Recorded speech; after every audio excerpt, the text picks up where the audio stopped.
Fly Nubian Money, where we help you master your mindset and maximize your money.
Happy Wednesday, everybody. What's happening? Welcome to Fly Nubian Money, where we help you to master your mindset and maximize your what? Your money. So today we are going to talk about something many of us are too afraid to confront. Bankruptcy. Now, whether it's from a divorce, whether it's from financial mistakes or unexpected setbacks, bankruptcy is more common than you might think. Tisha Campbell was left with just $21 after her divorce, and Toni Braxton famously filed bankruptcy not once, but twice, despite her multi-million-dollar career. And even I have navigated the financial challenges of bankruptcy.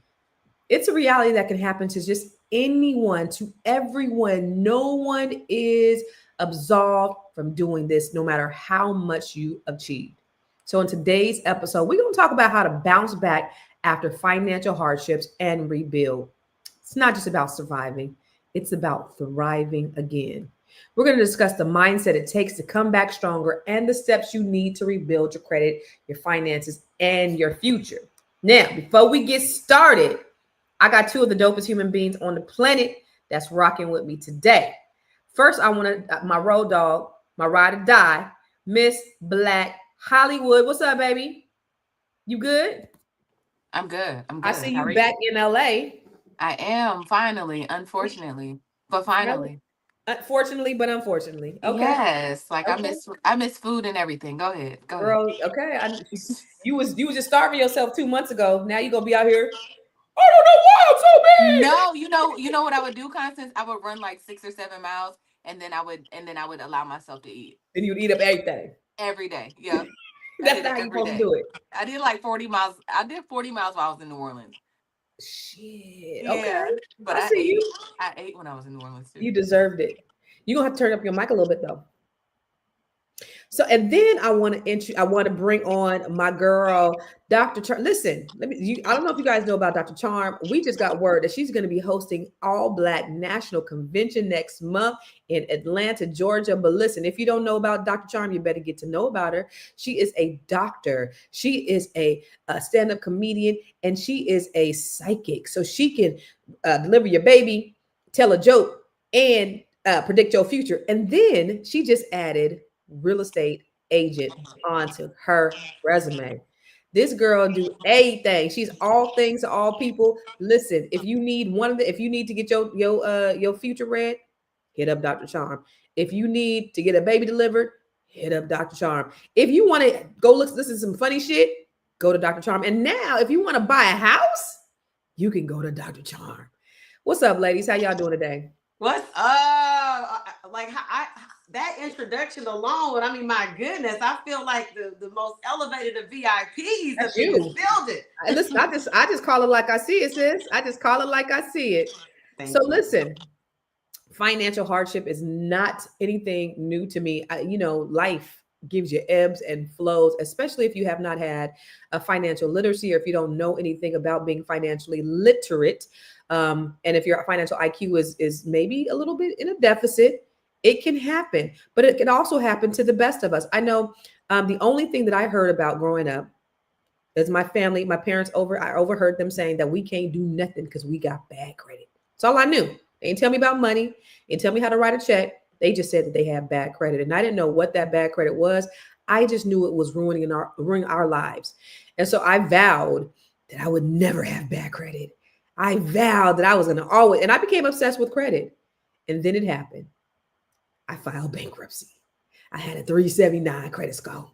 All the things. And even though my financial IQ was a little bit elevated at the time, I still faced that. So it doesn't matter what walk of life you come through. It can happen to you too. For both of you ladies, have you guys had any types of situations where, some people don't like to talk about it. I don't mind because where I am ain't where I'm going. But have the two of you had any kind of financial hardships in your life? I'll start with you, Miss Black Hollywood. You know it. I moved to Los Angeles from New Orleans right after Hurricane Katrina. So that was probably my first as an adult. And then there's always things happening, right? Like we had a strike a couple years ago where I was like outside trying to DoorDash. Listen, I was crying in the car. Like, I don't know. I just made $3 in 4 hours.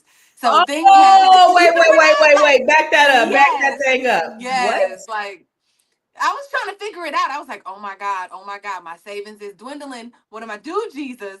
And so I started downloading these apps. I'm like, okay, DoorDash, go to the hot spot. I was sitting out there for like 4 hours. I made $3.79.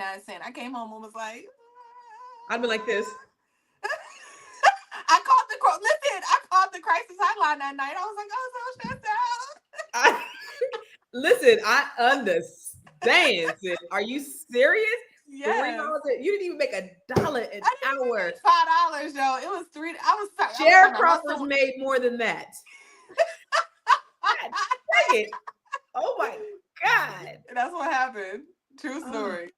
Oh, bless your heart, friend. What about you? Thank God. No, listen. Let me tell you something. We don't look like what we've been through. We do not look like what we've been through.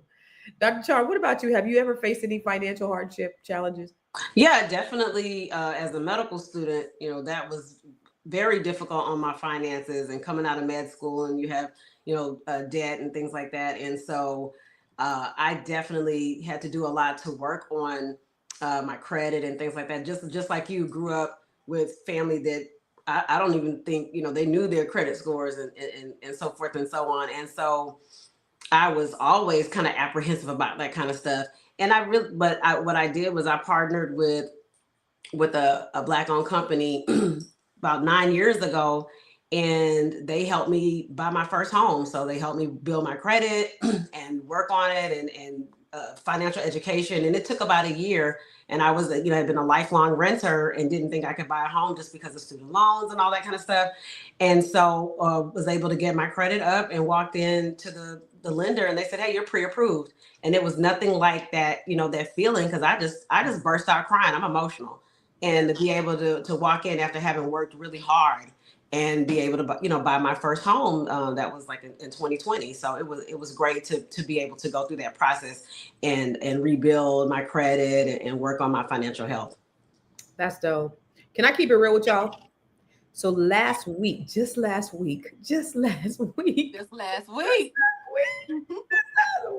disaster struck for me. And I'm fighting it right now. The last show I was on, what was that, last Wednesday, Tuesday, Thursday? I don't know.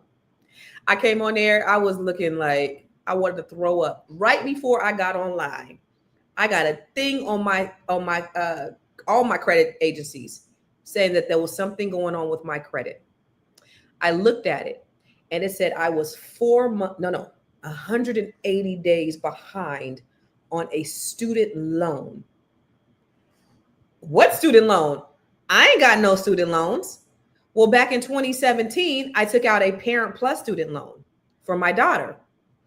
Nobody contacted me. So they were sending notifications to my property in California. They were not calling my phone, nothing. They never sent me an email. They never even reported nothing on my credit. Wow. They didn't report 30 days. They didn't report 60 days. They didn't report 90 days. They didn't report 120 days. They reported all at once. Now I got perfect credit, y'all. 180 days all at once today. If it wasn't for bad luck, I felt like, because I was like, okay, I got this Tesla, I gotta go take the Tesla back. Like I had all this stuff was predicated on my credit. This is real time. This is Constance Carter right now. I got this Tesla, I gotta get a new roof. My roof is almost damn near caving in. I gotta go get this new car. I'm gonna go take this car back. Well, I got a couple of little scratches on it. Let me get them taken care of. So I get the little couple of scratches taken care of. That was Thursday. I was like, I'm gonna take it back on Friday. Well, you know what? I'll take it back on Monday. Sunday morning, I wake up, there's a big old scratch on it. What? I can't take it back on Monday. Take it to the shop. They're like, it's $900 to get it taken. So Monday, I'm like, okay, I'm gonna go ahead and get that done. Tuesday is when I got hit with the bomb. So now credit didn't drop 150 points. Credit's jet. But of course I'm fighting. I'm doing all the things, wrote the letters, took it up to the CEO. I've done so I'm doing all the things right now, but this isn't real time. This is real life that's happening to me right now at this moment. And I'm like, damn, I can't even fuck my own shit up. Credit is everything. I got best-selling books on credit. You know what I'm saying? This is my zhuzh. And for this to happen to me and at this particular time, it's like, you know what I mean? Because here's the thing, and I want everybody to understand, you need to have good credit, not just so that you could buy materials, but it's so that you could build wealth. Like I'm an investor. I invest in real estate. Like I need my credit for all of these different things. I have a bunch of stuff going on. And so if you don't have good credit, you cannot leverage your credit to build wealth. It's so extremely important. And so I'm going through this right now. So I'll give y'all an update on my journey when I get it taken off. Not if, but when I get it taken off. But yeah, that shit happened to me right now. So she was real. So stressed out. Oh my God. I texted they her don't even and know. Hey, sis, how you doing? She was like, oh, life is just, I said, well, it's going to be okay. This is I said, I give up. That's what I said. I give up. And when was this? This was last week, Constance? Yes. I was here. This is right before I got on here. This is me texting her. She's talking about I give up. On life? Yeah, basically, yes. I was giving up on life. So you didn't know because lights, camera, action, I'm go. But right before we got on here, Dr. Lene texted me, you okay, sis? Like, everything okay? And I'm like so you didn't know that daughter didn't know? Oh, your daughter didn't know that it had gone in arrears? No, because there were two. So she has one, right? So she has one through FAFSA, and then there's this Parent Plus loan.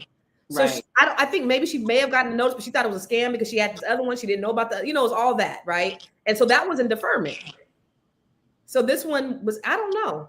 And they change servicers so often for the federal ones. I mean, I know mine have been sold like 3 or 4 times, probably 4 times since I graduated medical school, and I only had government back. So yeah, there's so much going on, and then there's so many scammers out there that rob people and go in and take stuff. So it can easily happen. Like I have the person who sold me my condo. She's a real estate attorney and developer. She has like 50 properties in Chicago, and she just did a video on Instagram how she was that someone had gotten something off of a check, a potential buyer or something, and they had gotten the account numbers off of one of the earnest money checks or something, and they end up not buying the house. And then they went in and took like $30,000 or $40,000 like out of the account like overnight. So you just don't know. There's a ton of wire fraud going on. Yeah, a lot of wire fraud. And I know in Chicago, I had a couple of people hit my car,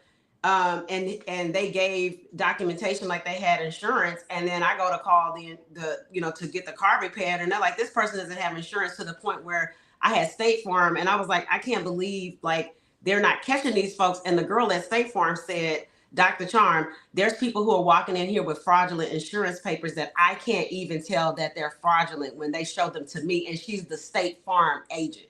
Wow. Yeah, it's wild out in these streets. And I will say, especially when you're looking at student loans, the HVAC guy that came to my house yesterday, he said that he had gotten a settlement. He got a settlement because, with the big, beautiful bill, all the things that they're doing and everything that Trump's implemented, he said he was going after your wages. Do you know, he said he got an $8,000 settlement and it was intercepted by his student loan. I said, I did this. I said, I would have shed a mother effing tear. You sitting there salivating, you waiting on, I got plans of what I'm finna do with this $8,000. And that don't get intercepted for some damn student loans. what? So it is real out here. It's not a game. You know, everybody just kind of just, you know, keep your head on a swivel because it's a lot going on. But we're going to talk more about it after the break. Woo! It's a good show right here. But I'm biased. If you are just tuning in, you are watching Fly Nubian Money, where we help you master your mindset and maximize your money. My name is Tiara Williams. I'm also known as Miss Black Hollywood, and I'm the proud producer of this show because it is lit. If you want to receive notifications for when we go live Monday through Friday, 1 to 2 p.m. Eastern Standard Time. All you have to do is text the word Queens to 87948. That's Queens to 87948. That's QUEENS to 87948. Also, if you want to grow your money and not blow your money, all you have to do is go to flynubianmoney.com. There's all kinds of resources, there's courses, there's free giveaways. There's just no reason to be broke in 2025. All you have to do is go to flynubianmoney.com. Obviously, you don't want to be entertained here. You want to know enough to grow. Wait, I need to put that on a shirt. You got to know to grow. Got to know to grow. So know and grow with flynubianmoney.com. Man, I'm trying to tell you, I appreciate the good words, good vibes, and all of that, because life do be life, and it's real. It's real. And so my gift and curse is that I am very transparent about my life. So whether it's good or bad, you're going to hear it at some point. You may not hear the bad in real time sometimes, but you will. I'm always going to be transparent about what I go through because my shit is not perfect, but I do it. And the reason why I do share is because I want you to learn from it. And I want you to be able to avoid some of the pitfalls that I've had to endure. And so now I'm in a pitfall right now. Now, yeah, shit is fucked up. But I mean, life goes on, right? Life be life. And like you said, double A. But I want to go to this video, Tiara, and this video of Toni Braxton, because I don't know if you guys know, she filed bankruptcy. And so let's talk about her journey. Chad, approximately how much does the student...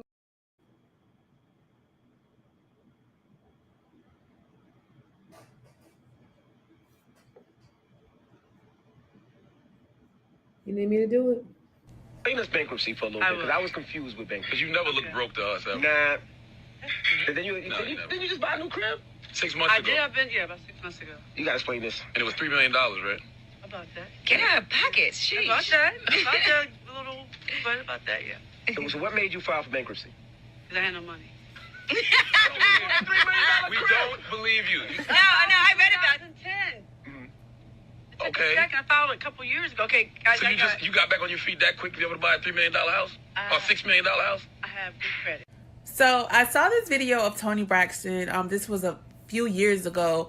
But she was explaining that in 2010, she filed bankruptcy. And then a few years later, she was able to buy a $3 million house. But I wanted to show this video from the aspect that, again, I always talk about wealthy people file bankruptcy. It's not... And like she said, she had at the very end, she said, I had good credit. I just didn't have the money. And it's not that she doesn't have money coming in. At the time, life happened for her, where another part of the interview, I'm going to find that clip where she said the reason why she filed bankruptcy is because at the time she had medical reasons of why she filed bankruptcy and her insurance was not covering it. So she was having to pay out of pocket in order to pay for her medical expenses. So for a lot of wealthy people, they file bankruptcy for a financial restructuring. Because she filed bankruptcy, she was able to, again, a few years later, to buy her home, which was a $3 million home or something like that. And again, I don't count people's pockets or anything like that. They're on another tax bracket than I am currently. But you see how she was, I show that video because you see how she wasn't ashamed to talk about the bankruptcy. We should not be ashamed to talk about it because guess what? She's still alive. So again, I need us to stop being embarrassed. I need us to stop being upset with ourselves of us having to file bankruptcy. It was just... That's real. Have you ever been in a situation, Dr. Charm, where you've had to file bankruptcy? Have you been there? Close to anything? No, I fortunately have not. I mean, I've had times in my life where there's been financial strife, but fortunately I hadn't got to that point, thank God. Yeah. What about you, Kiera? You say close but no cigar? No, I haven't had to file bankruptcy. I just, you know, I definitely have been had faced devastation, but always been able to kind of land on my feet, Yeah. even And if so it's taken a while. I know that you guys said that, your rock bottom moment was that moment. What was that? The strike. What was the turning point? How were you able to overcome that? Yeah. So it was really just something that so about 6 months before that I had an idea to kind of take some of the skills that I had learned in the last 20 years in Hollywood and like use them for regular people like business owners and other people, and I was like, oh, I'm gonna do this, and I tossed the flyer to the side. I created it and then tossed it to the side. And so when that happened, I remembered one of our queens was like, just be still, because I was crying and yelling and carrying on and talking about some just like you, like I give up, right? But once I was able to get centered, often I go outside and I just like when I walk my long walks, God speaks to me and he downloads and he was like, remember the flyer you made?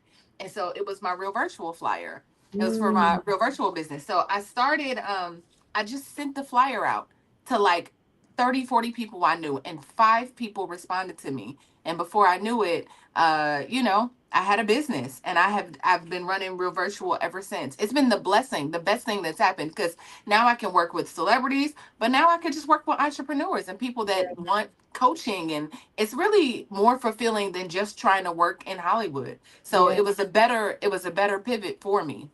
Yeah. You Yeah. see how she took that one idea and then it morphed into all of these other different things where she's helping people. And so a couple of things that I really want you to take away from that is that she had an idea, she executed it, and Mm-hmm. then she expanded on it. And so many of us have these ideas in our mind, and we have these businesses that we want to start, and we wait until we're backed into a corner before we actually do it. But what if you were able to just transition into that thing that you really, really wanted to do right now, and you don't have to wait until you about to slit your wrist, or that you make $3 in 4 hours? Like, we don't want you to get to that point. Like, really try to think about, okay, what am I going to do in this iteration of my life? How do I shift? How do I pivot? I will tell you that for me, I filed bankruptcy in 2009. And because like I said, I looked at my parents and what they did, and Dr. Charm is in real estate. And she just said before we got on, oh my God, you didn't tell me how busy I will be. My phone won't stop ringing. All of that. That's a good problem to have, sis. The thing about it is you can make a lot of money very quickly. So here's a word of advice. Don't spend it all because it's feast or famine. So only 1 year I made less than $100,000 in real estate. That was my first year. I think I made between 50 and 70,000. Every other year I made no less than 100,000. Okay. And so I'm 26. I got my license at 26. I'm chugging. So the more money I made, the more things I needed. Now I remember telling my dad, I'll never get a Mercedes. I'm just going to use this old car and I'm going to be responsible. I got the Mercedes and the Beamers and everything else. And the house that I had was no longer sufficient for me, my daughter, and my husband. The 4-bedroom house that I had, 5-bedroom house that I had was just too small. So now I need a bigger house. I needed more property. I needed more things. And then it just, I got to where I had more month and money. I was, making all this. I was making a $250,000 at that point. I was 33, but I had more going out than I had coming in. Mm. But what I looked at it like, because bankruptcy, just like the young lady on the video said, is it's a business decision. It was a restructure for me. I looked at Donald Trump at the time. He had kept filing bankruptcy. I looked at the city that I lived in. They had just filed bankruptcy. Also, San Bernardino had filed bankruptcy. I looked at it as I'm restructuring.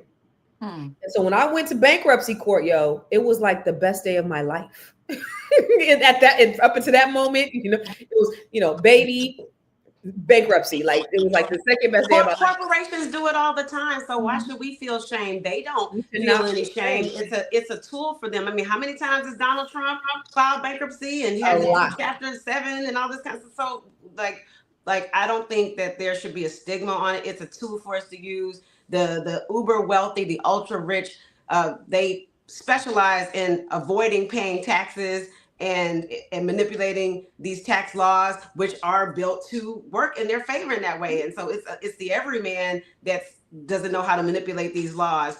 And so we got to be savvy. So yeah, I congratulate It's you a on restructure. it. Yeah. And anonymous, my credit was over 750 before last week too. So I mean, yeah, you could be responsible, but things can happen. But it is about restructuring. I have a question. And this is really for the both of you. What is the dollar amount? How much debt does one have to get into file bankruptcy? Right? Is you know, you can, is it $100,000? Is it $250,000? Is it, you know, what is it? What's the number? You want to answer that, Dr. Jerome? That's not my area of expertise, so I'll leave that to you. So I would say if it takes you longer than 2 years to pay it off, then go ahead and get rid of it. And don't ever do a Chapter 13, in my opinion, unless you absolutely have to. There's nothing else you could do, because a Chapter 13, you're getting your credit fucked up because you filed bankruptcy. You got to pay it back anyway. It's still going to be on your credit. So I would say Chapter 7, wipe that shit out. The moment that you filed your bankruptcy is the moment that those creditors have to, by law, stop calling you. So the moment I walked out of bankruptcy court, the phone call stopped immediately. The letters stopped immediately. The harassment stopped. You did which chapter did you do? Chapter 7. Oh, Chapter 7. Do not have to pay it back. What was your number? Huh? What was your number? What was your number, Constance? What felt overwhelming for you? So the amount that I had to pay. Well, see, 2008 I had a baby, and right before that, I was still an independent real estate agent. I had an assistant. So that month before, I didn't pay my insurance. So then I had a baby with no insurance. So I had $50,000 that I had to pay for the baby and medical expenses, and I had all other kind of shit. So I had over hundreds of thousands, like maybe over $100,000. But it just depends, because you might make $50,000 a year, and $10,000 may seem overwhelming to you, or $20,000. It just, my rule of thumb is, if it takes you more than 2 years to pay it off. The reason why I say that, though, is because in 2 years after bankruptcy, you can get a home loan. You can get back in the game. So if you file bankruptcy today, 2 years, wait 2 years, get your credit back on track, you can start purchasing property. You good.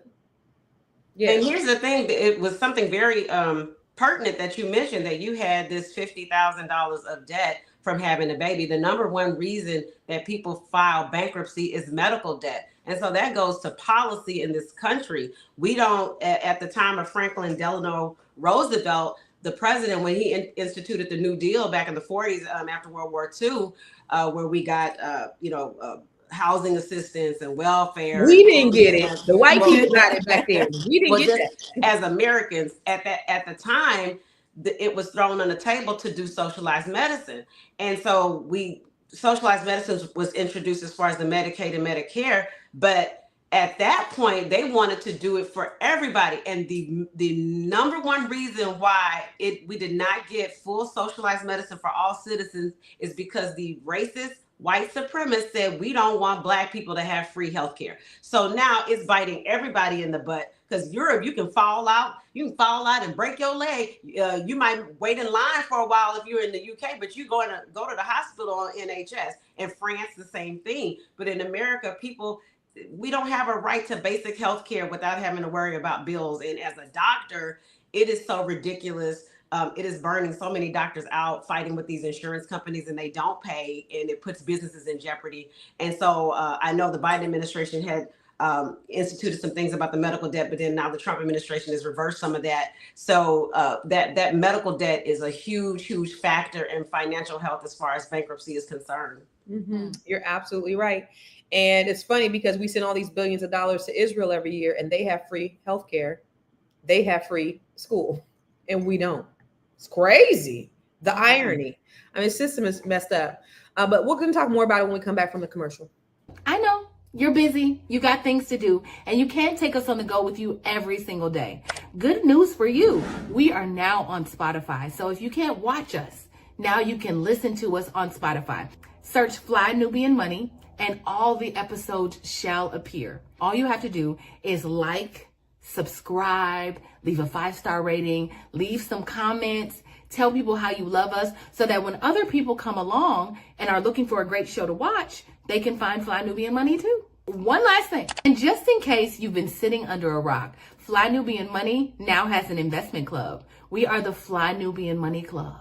It's easy. All you have to do is go to flynubianmoneyclub.com, and I am committed to bringing in top experts from all industries to help you level up. They're teaching us the skills that we need to compete in this market.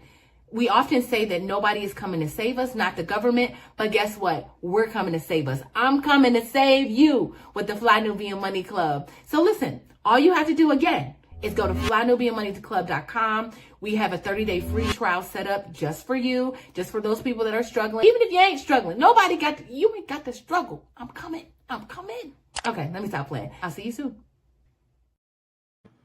Yay. So listen, if you just tuned in, we're talking about the blueprint for bouncing back from bankruptcy and hard times. And you have just the right 3 people to talk to you about bouncing back from hard times, because it's hard out here in these mother effing streets, yo.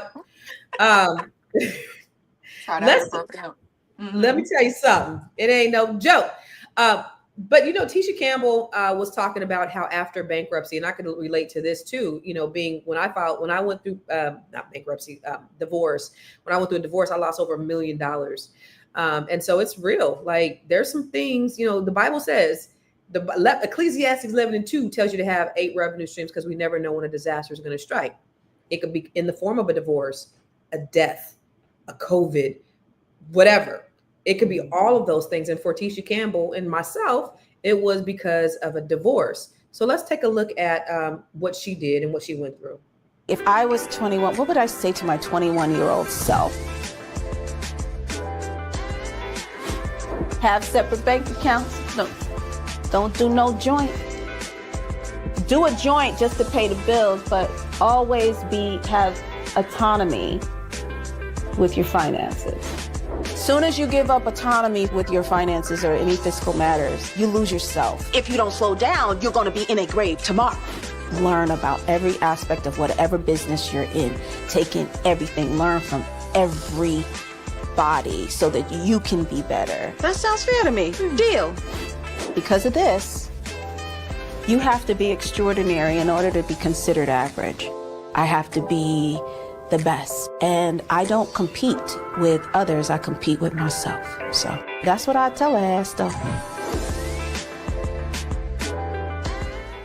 If I was 21. She ain't lying. I don't know though. I mean, so you all, I've been married in my 20s. And neither of you have been married, correct?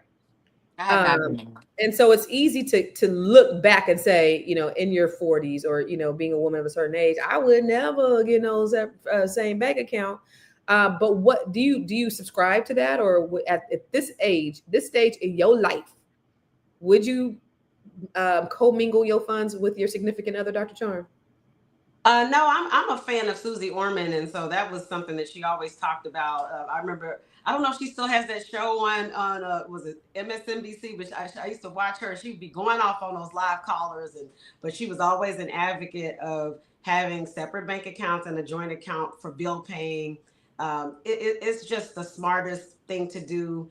And unfortunately, we're in a male-dominated society, and men make more money than women. I mean, the women are 80 cents on the dollar. And so many women get into these situations where the man makes more money. And if if he has access and he's controlling the bank account, then he's like, well, I'm bringing home all this money. So women, we don't have our own money. Then like in this instance of like a stay-at-home mom or someone who's working part-time or has quit her job to take care of the kids. So I just think as a woman, we have to protect ourselves and have some autonomy on our accounts. And then it's just smart. I had one of my godmother, her husband, and they're from a different community, an Eastern European community, and the men kind of controlled everything. But I remember that her husband died, and he was the love of her life. He died at 40 suddenly of a heart attack, and he had like $300,000 or $400,000 in the bank. She had no access to the bank accounts. She had no access to any of the passwords and things. They had a child in common, so she's sitting here.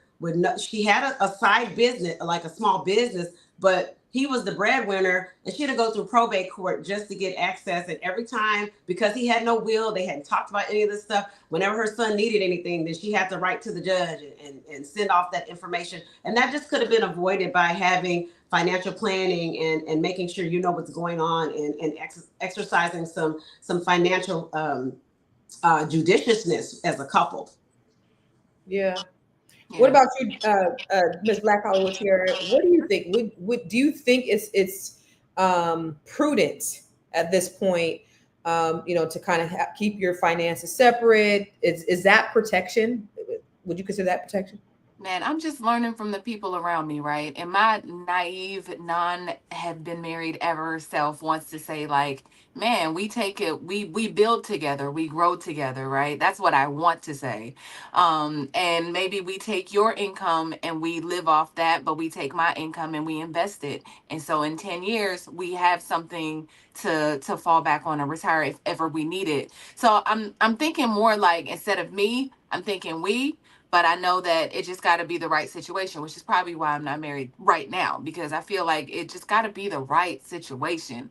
I feel like I've seen enough people where a marriage has been great, and I've seen people fall apart. So hopefully I'm on the spectrum of, I find someone that I don't see red flags and all of that make me like he walk away with my money or whatever it is. So I don't know. That's just kind of the way I've been approaching it. Would you get a prenup? Yep. Yes. Yeah. Yeah. Yes. You didn't say it with I feel like we got to work together, right? I mean, we just got to to talk about it. Let's just put some stuff on the paper, just in case. Whatever that means. Let's just put some paper. Let's just talk about it while we still love each other and figure out what that looks like, right? In the beginning, just say like, oh, if I come into the situation with this much, I can leave out with that. While we still love each other. And I'm like, that makes sense. Instead of waiting until after where, I'm bitter. I don't believe you. And I want to take everything. You were like, I don't believe you because you were like, yes. You didn't say it with enough conviction for me. You didn't say that, Joe. You weren't like, hell yeah. You was like, yes. I'm team prenup. I'm team prenup because I know I mentioned it on this show before, but I had to pay my child's father child support for many years, even though I had more custody. And it's just because I made much more money. And so after enduring that situation, I am just a fan of prenups. I just think it's a protection. You have everything separated because if you go through a divorce, emotions all over the place. And if there's a plan in place already, of course, prenups can be challenged, but it's just a protection. And it's here to, I remember Candy from Escape, from the Real Housewives of Atlanta, they had a huge storyline there where Todd didn't want to sign the prenup, and Candy said, you're gonna have to sign this prenup because I've seen too much mess go down. And look at Halle Berry, like this woman got married to 3 different men, and out of the 3, she has to pay. She got married 3 times, but she has to pay child support to the 2 white men, Gabriel Arberne, that she had a daughter with, and then Olivier Martinez that she was married to and had the son with. And these are able-bodied men. And I know when her and Eric Benet were going through it, I think he tried to come after her money, saying that, she had been like a mother to the daughter. Now, she hadn't adopted his daughter, but he was like, oh, well, you've been a mother to the daughter, so you should provide for my daughter. And look at what happened with Mary J. Blige. Now, they had a prenup in place, but it was 10 years. And a lot of times when a prenup is over 10 years old, especially in California, then it's ripe to be thrown out or not really considered or to be renegotiated. And so now she had to pay for Kendu and go back on tour. And I love Mary J. Blige, but sometimes Mary looks like she don't want to be there on that stage. She making this money to pay Kendu and his lawyers. She always looks like she don't want to be on stage. She be like, she gets since almost 60. I mean, she tired. Shit. She give you, listen, that first 10 minutes is fire, but her ass is woe out. By the time the cameras come out, she wore out. So Constance, I mean, being through what you've been through, I already know the answer. What are you on file prenup? Well, first of all, I'm never getting married again. That's the answer to the question. However, if I have a lapse of judgment, no, but see, I'm looking at marriage a lot differently these days. I'm looking at marriage more of a spiritual connection, because I don't believe that we need to have Uncle Sam up in our business. We don't need the laws to tell us who we are and who we love and who we with and who we committed to. So I don't believe that that's necessary. The only reason why it's necessary is to control the situation, right? So if I had a lapse in judgment and maybe I was drunk and went to Vegas or something, I would do the prenup, though. It is just, I think, like Dr. Charm says, it's more of kind of just establishing what's what. It's not like, you get X amount of dollars if we divorce, or, this is what I got and I ain't paying you nothing. It's more these are the things that I have established. These are the things that are set aside for my children, because I've worked very hard so that my children could get these things. And this is where this is going should something happen to me. And then if we make money, or if we create a business together, then, that's stuff that we split 50-50. But anything prior to that, like, that's going to my children. And then we can divvy it out that way. So that's how I would look at it. I wouldn't approach it necessarily as a prenup, because prenup, there's such a negative connotation to it, but it'd be like more of like a business plan for our marriage. Ooh, a business plan for our marriage. That's how I look at it. Yeah. I mean, you sound like a man when you like, it's more of a spiritual connection and you sound like what we gotta get married for? Yeah. God knows our hearts. So you gonna have a boyfriend forever? She's such a hippie. She done got the braids now. She's like, we don't have to get on papers, honey. Let's just listen. We love each other. Love is love. We are one with the Creator. Oh my God. What is a man gonna do with you, girl? We gotta do all that worldly shit. What about you guys? Let me ask, because I see Sophia said prenup all day. What about you in the chat? What do you guys think? Would you get a prenup? How do you look at a prenup if you did? Is that only for people who are established of a certain age? Because my daughter, 26, she ain't got shit. What's she prenupping? I prenup. Well, I mean, she does own property, so she does, that, right? But like for most kids in their 20s, like, I ain't got nothing. So what we prenupping? So you really wouldn't think about that when you don't really have anything. Well, Anonymous said, what? Without marriage, we have no functioning society. I agree with Anonymous. I don't habitate. Well, I agree with Anonymous. No, I agree with Anonymous too. I think there's too much cohabitation going on, and marriage offers protection. I mean, the gays fought tooth and nail to be able to get married because, that's what I could say. Yeah, it has those legal protections. You don't have to worry about when somebody's on their deathbed or they're got a tube down their throat. Well, who's got the power of attorney? And I'm gonna fight over the family. No, I'm the wife. Here's the marriage certificate. That's it. You don't have to fight with anybody and then also like with real estate, if you're, domestic partners, and there's things that are set in place with trust. Contract. Trust. Yeah, you put in the trust. But sometimes people don't do things like that. They're just living together. And so if somebody's married and they have what's called a joint tenancy, then it's automatic. If the husband or wife dies, the other person automatically gets the property. So there are a lot of legal protections in marriage. Get a trust. You're good. But listen, Deborah will win. I love what she said. Constance got the marriage business plan on her site for sale next week, shawty. Next week, shawty. The marriage business plan on my site for sale. Listen, don't tell Constance that by the end of the weekend it'll be a book. She be like on chat. Okay, she does it. She does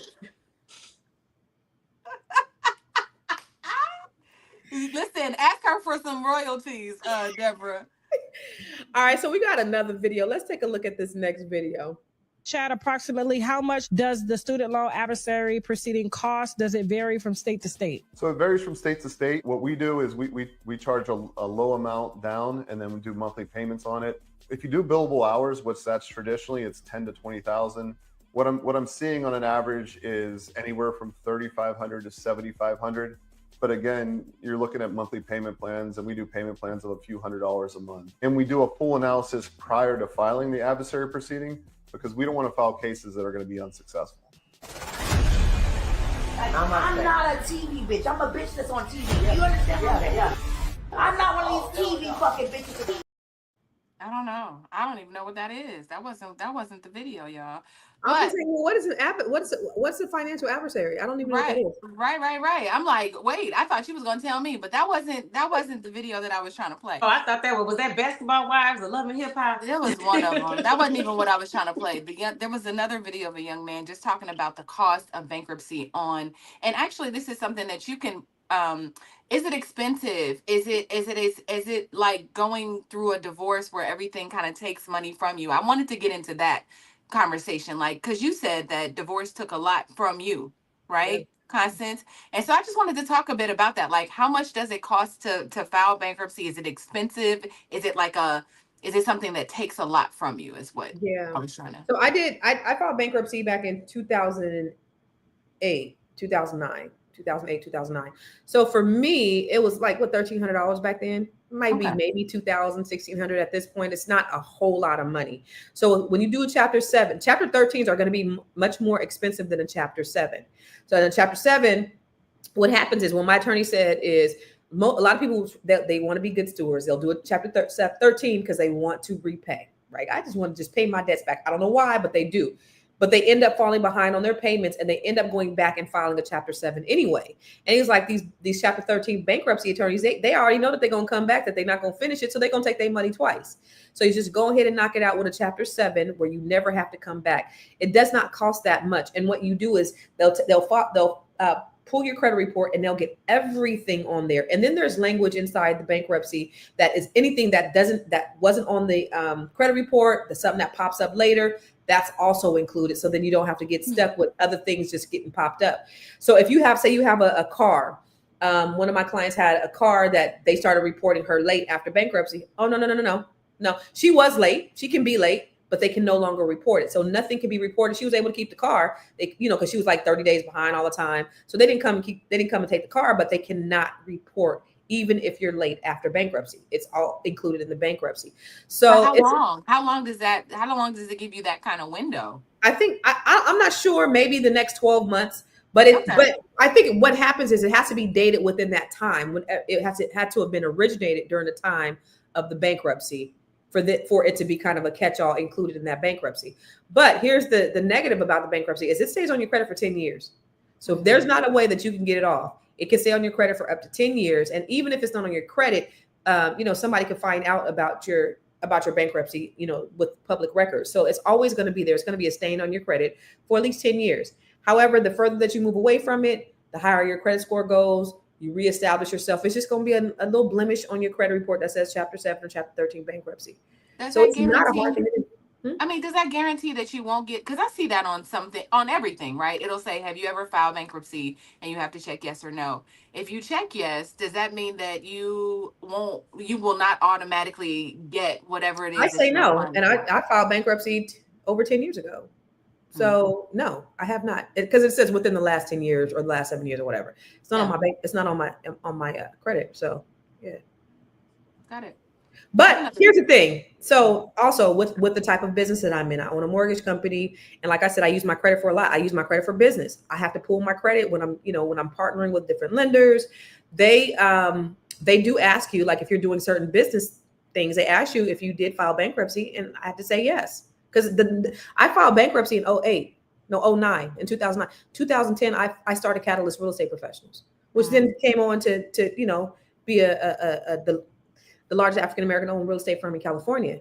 But as I was growing my business, I had to answer those questions. And I just completed a letter of explanation saying, yeah, I did file bankruptcy, but now here's where I am, and it'll never happen again. Easy. People are asking what kind of trust to get. A revocable living trust if you ain't super duper wealthy. A revocable living trust. And oh, by the way, I was on here talking about living trust one day, and I have living trusts on my property. On my properties, I swear by them because that's the way that you can protect yourself. So I was on here telling everybody, you can go on ChatGPT and do a living trust or whatever. And so I was redoing my living trust because I had an attorney. I paid thousands of dollars for it, and then I was just updating my living trust through ChatGPT. So I created a ebook for $20, and it sold thousands of copies. And it's on Make My Living Trust. You see the ebook. But what I do is I look at problems and I try to find a solution. And so I created an ebook where you can create your own living trust It's legal. It tells you how to file them, how to all the verbiage you need. Come on now. Come on, Constance. Go to This is yeah, Constance is an executor, right? That's why I said before the end of the weekend, she'll have that we marriage talked about business. it on Thursday. Saturday, I had the whole ebook. That's it, and was selling it by Monday morning. Listen, my next book is going to be how to make how to navigate the parent student loan process, the student loans in America, or something like Once that. I get past this bullshit. All right, I think we have one more. We have another video. I hopefully it's not like whatever we just saw, because I thought I pulled something else. But let's take a look at that. Now, Heifer, you knew I wasn't gonna leave you hanging, right? You're trying to contemplate whether or not it's a good idea for you to file bankruptcy after I done told you to. I wasn't allowing you to go into 2025 without giving you a step-by-step guide on the ins and outs of filing bankruptcy. I don't care if it is Chapter 7 or Chapter 13. Your auntie got you covered. The link is in my bio. It's only $9.99. You could break it up in 4, or you could go ahead and get the other ebook to learn how to break everything up. Oh, God. Wait, God. What did she say? Tell me what she said. She was trying to sell, no, because she was trying to sell us like her ebook. But initially, there was listen, I must have been on. I was wondering. Okay, so what are we doing? What are we looking at? No, all right. She was giving us a little tip, but that wasn't what uploaded. I didn't get it. That was a commercial for that book. That's it, right. She was trying to. So in another video, she was clearly that's what uploaded, but she was telling us that it didn't matter whether you file Chapter 7 or Chapter 13. Either way, you could still bounce back from it. So that's what you're saying. So Constance, okay, question. So tell us the difference between the two, because you're saying don't file one, file the other. But like, what's the difference, and why are you so like? What's the difference between the two? So you have a Chapter 7. You have a Chapter 11, which is a business bankruptcy, and you have a Chapter 13. So Donald Trump was able to file. Remember, I think one of the first shows I came on was when the guy who had the 8 kids and he had like 10 bankruptcies. And you're like, how is he able to do all the bankruptcy? Remember the reality show guy who they had all the kids? John and Kate plus 8. John and Kate plus 8. John and Kate plus 8, the Asian guy. He had a bunch of bankruptcies, but the way he was able to do it is because he had multiple companies. He had multiple businesses. You can't file bankruptcy, but every 10 years. So you can't go back and keep filing bankruptcy. But so your Chapter 7 is they wipe off the debt. Debt is gone. Boom. Lasts on your credit for 10 years. But and the moment you file, like I said, they can't call you or nothing. You're done. You never have to pay that debt back again. Done. A Chapter 13 is a reestablished. Just like if you go to a consumer credit counseling agency, a lot of people come to me, they go, hey, should I go to a consumer credit counseling agency? No, because that's almost like filing a Chapter 13. It's somebody else taking your debt and paying it for you. What it tells a lender is that you are not responsible to pay your own debt. And you have this third party, whether it be the bankruptcy court, a trustee, or a consumer credit counseling agent that's paying your bills for you. So it's a repayment. So they say, okay, it's going to take you 10 years to pay this off. We'll do it in the next 5 years, and we'll put you on a payment plan that's affordable for you. The problem is it's ongoing. You have to continue to do it, and it may take a long time, and you're still going to have that same waiting period when it comes to like purchasing property. It's a repayment. Why repay when you ain't got to? And I think I forget who it was saying that she wasn't able to file Chapter 7. She had to file Chapter 13. There are income limits to filing. So I was making over $200,000 a year when I filed Chapter 7, but I'm also self-employed. So I was able to write a whole bunch of stuff off. So then my adjusted gross income wasn't $200,000. So it's funny because when I went to court, everybody was filing bankruptcy in 08, 09. Everybody, right? So everybody's in 30 seconds. They go before the judge. 30 seconds, they're in and out. Okay, done. They grilled my ass. They saw my bank statements. They saw all this money coming in and coming out. And they grilled me. And I had to get up on the stand and answer the questions. They grilled me for about 15 minutes. And I was so scared. And my attorney came afterwards and she was like, I was so scared for you. You did so good. And I just have ease. And well, what's this for? And I'll just explain it. This is this. And they approved me. But if you're making a certain amount of money, you have a lot going out, a lot coming in. You're able to explain it. If you're self-employed, you're still able to do it, even though there are credit limits. But the difference between Chapter 7 and Chapter 13 is Chapter 13, you got to repay. Chapter 7, you do not. And I recommend not paying. Well, I'm going to have bad credit and I'm going to repay you. So I had a question, Constance, because you mentioned that I think after bankruptcy, you can be eligible for a home within 2 years. Mm-hmm. Yep, you can. You can buy a home using FHA financing in 2 years. Oh wow, that's interesting. And sometimes immediately, right? So you can get a non-traditional loan right outside of bankruptcy if you have a little bit of money to put down. But for the most part, you can get a government-backed loan in 2 years after bankruptcy. And if you're getting a conventional loan, that's 4 years after bankruptcy. Game. All right. So let's look at some of the stats we got on the board, baby.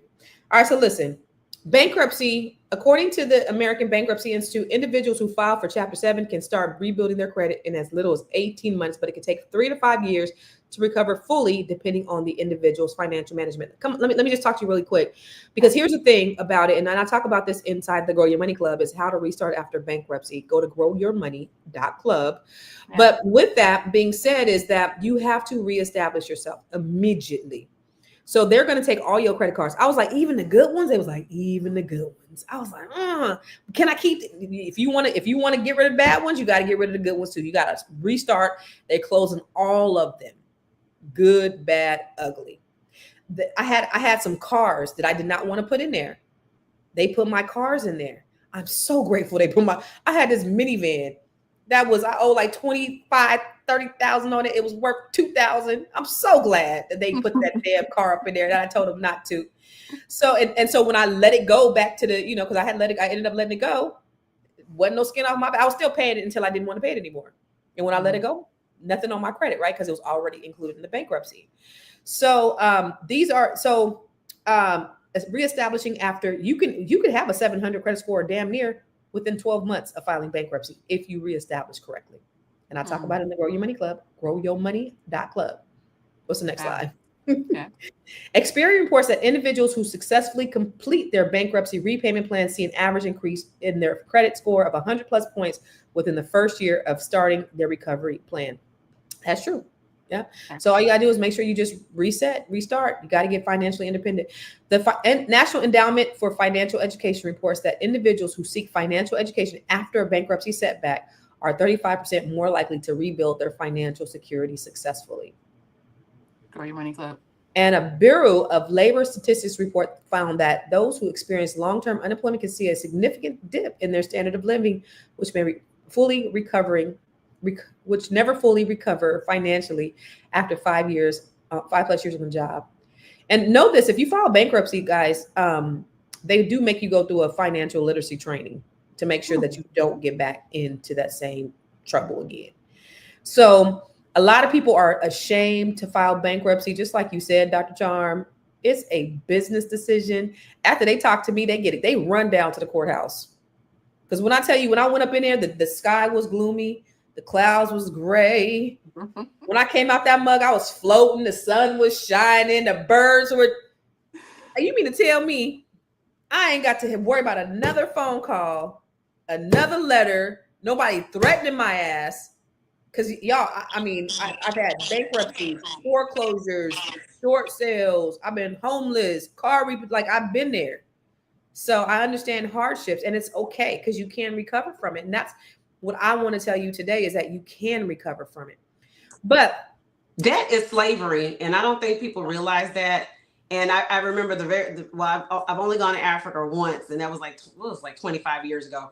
And I remember everybody was like, "Oh, you're from America. Can you sponsor me? Oh, your shoes are pretty. Like, oh, can I get this? I went to the Republic of Benin, and oh, y'all living so good over there. I felt like a celebrity. Like, can you sponsor me?" And I had to tell them, I'm like, if you have a little shack over here, if that's what you have, because you've got poor people in Africa, you got rich people in Africa, but I was around the people that were poor. I said, you don't understand, that's yours. But in America, everybody is in debt, and the society is set up that way. And we have to realize that it is really just it's all a holograph. It's the game, it's the holograph, and it's either you know how to manipulate this matrix or you don't. Absolutely. But here's the thing. Debt can be good or it can be bad. And that's what I need y'all to understand as well, because the way that the wealthy use debt and the way that the poor use debt is very different. The wealthy is using debt to establish tax breaks and tax credits. That's the reason why they're not paying the same amount of money in taxes as we are, is because they're using passive income and we are using earned income, and they're using their debt as leverage for protections to hide their wealth. And so instead of them using their money, they're borrowing money and they're using it to purchase other assets, which then gives them passive income. That's why having good credit is so extremely important. If you know how to play the game right, debt could be a good thing. But if you don't know how to play the game right, debt is a scam. It's a prison. So we have one last commercial, and then I want to go to our final thoughts. Hey, it's Dr. Lene Javette, Brand Your Brilliance coach and vision execution strategist. I help my clients to bring their vision to life by building real strategies that work. Recently, I've helped multiple entrepreneurs to organize and write their grants. This Saturday, I'm partnering with the Nubian Money Club to help you do the same. Now, there will be no gatekeeping, just real strategies to help you access the free money and resources that your business needs and deserves. So whether you're just getting started, launching a startup, or growing a seasoned business, I hope to see you in the room this Saturday, July 26th at 2 p.m. Pacific, 5 p.m. Eastern. It's time to stop self-funding and start getting funded. See you Saturday. I love Dr. Lene. So Saturday, Nubian Money Club. If you don't know, now you know. You better get there for this great training, because Dr. Lene is absolutely the truth. Go to flynubianmoneyclub.com. So ladies, I'm going to start with you, Dr. Charm. If you could leave our audience with one lesson or maybe a mantra that helped you to bounce back from the brink of bankruptcy, debt, or financial failure, what would it be? And so this is my final thought. Yes.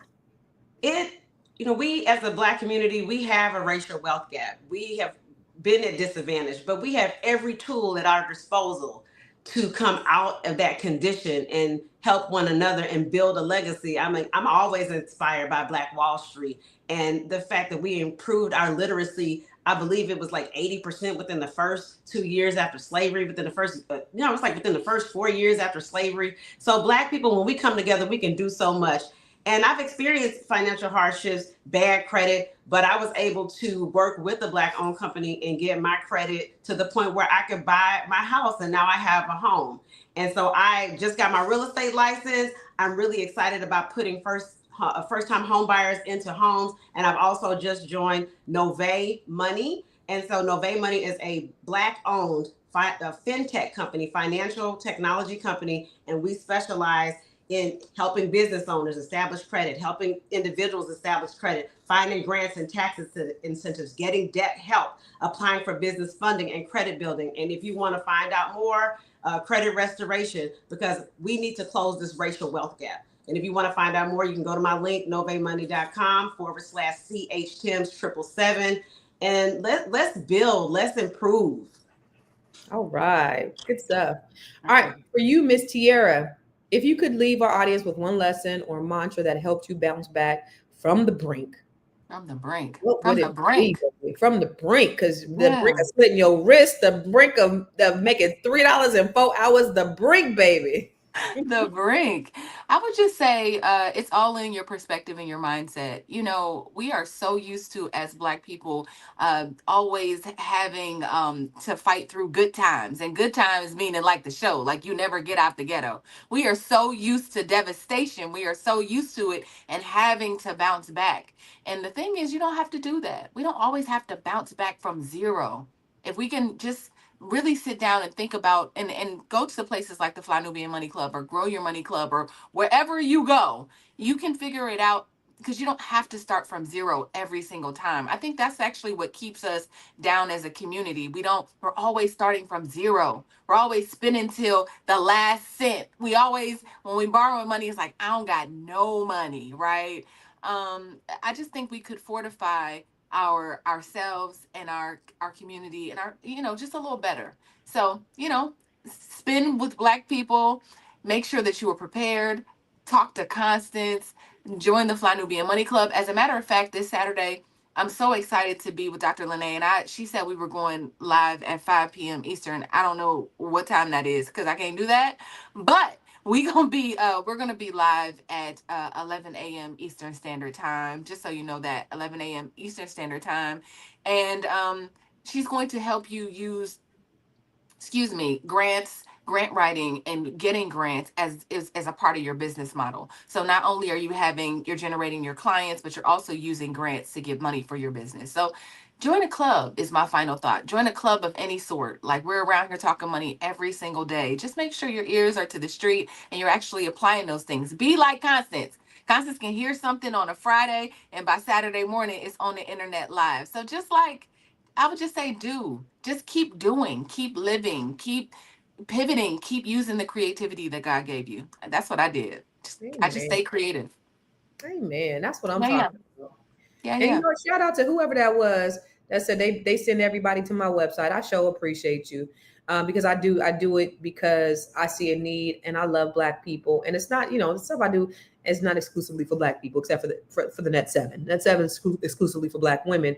But everything else I do is for everybody. I want everybody to have an opportunity, but I love Black people, and I'm always going to be Black first. What I know to be true is bankruptcy and failure and hard times, none of that defines who you are. It actually refines who you are. Ooh. That's good. Bars. Sorry. Bars. Because let me tell you, sometimes the breakdown is maybe just the blueprint. Your hardships can be the blueprint to help other people. And the breakdown is the blueprint for your breakthrough, boo. You might have lost your money. You might have lost your time. You might have lost yourself. You might have lost all those things, maybe even the moment, but you have not lost your power because it's still within you. You are still the architect of your next level. And that's what I want you to know today. Okay? So if you're ready to rebuild and you're ready to not just survive, but to thrive, to get to your next level, to elevate, then it's time that you take action today. And if you've been sitting in your heart, and if you want to rebuild, you want to do all those things, I am doing a training on Saturday at 11 Eastern, or no, 10 Eastern, 7 Pacific.